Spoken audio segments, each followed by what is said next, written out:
Posso botar Vossa Excelência numa fria aqui, não? Pode. Vamos lá, então. Seguinte, falar sobre temas sensíveis aqui. Bom, de ontem para hoje continuou aí avançando aquela história lá, aquela histeria toda derivada lá da performance no MAN.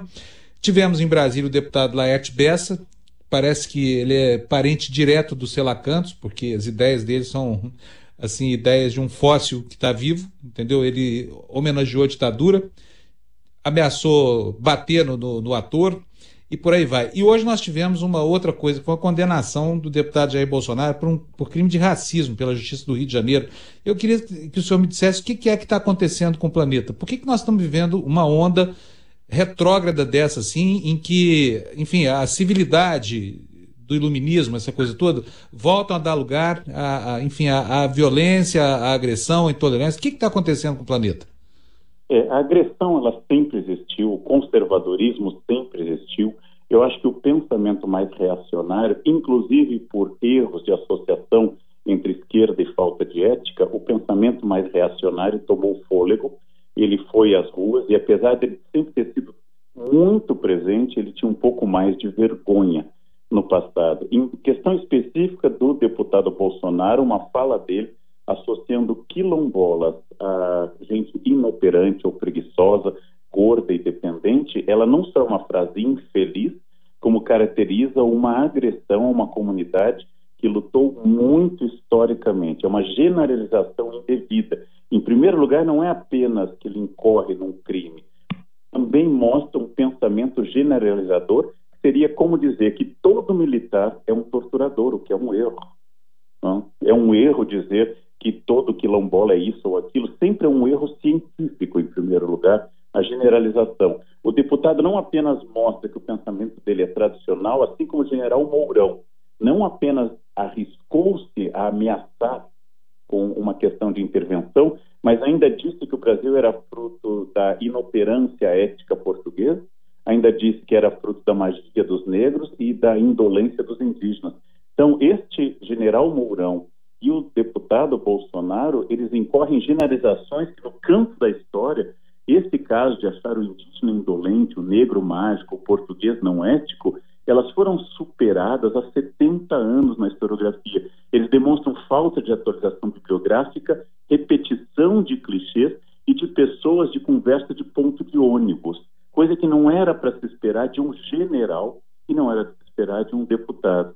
Assim como, com toda razão, o deputado Bolsonaro fica irritado quando alguém diz que todo militar é idiota ou burro ou torturador, o que não é verdade, obviamente, também os quilombolas têm direito a se sentir ofendidos quando o deputado faz uma generalização dela. Quem não controla a voz, quem não se atualiza bibliograficamente, quem não participa de um debate crítico, seja conservador ou não conservador, não tem a mínima condição de exercer um cargo público. E o deputado Bolsonaro acaba invalidando a ideia da sua candidatura, né? Agora, professor, por que isso tem tanta acolhida entre alguns segmentos da opinião pública, hein? E como é que as pessoas... Olha, eu fico muito impressionado de ver aqui, assim, senhoras respeitáveis, aí na casa dos seus 70 anos de idade, de repente se transformam em gladiadores romanos. É uma coisa estranha isso que está acontecendo, essa transmutação. Porque eu tenho a impressão de que em outras circunstâncias, assim, talvez na relação presencial, humana mesmo, viva, né? Com a presença das pessoas, isso não acontece, né? Eu acho que a internet, em primeiro lugar, omitiu a responsabilidade do eu. Através de uma imagem, de uma bandeira de um time, de uma bandeira do Brasil, eu posso criar um fake, posso criar um avatar. Eu não tenho o custo físico do enfrentamento.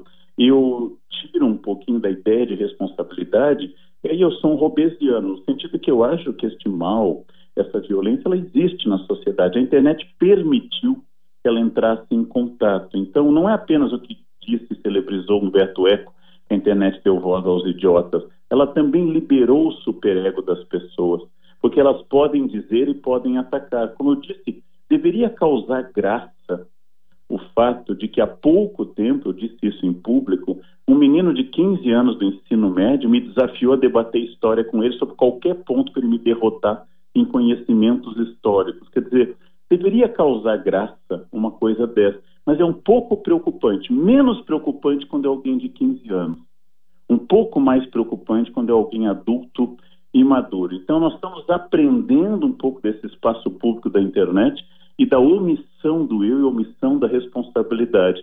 E o fato de que hoje todos são incentivados a dar sua opinião como se elas fossem válidas por serem minhas.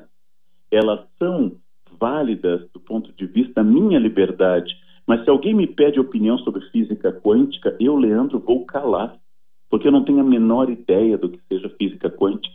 Se alguém me pede uma opinião sobre Santarém e alguma questão estratégica de Santarém no Paraná, eu não vou dar opinião porque não sei nada sobre isso.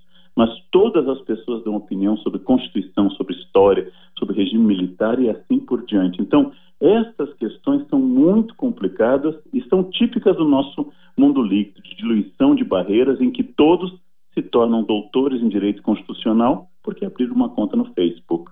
Isto é típico do nosso tempo. Nós vamos ter que conviver um pouco com isso ainda ou até piorar daqui para frente.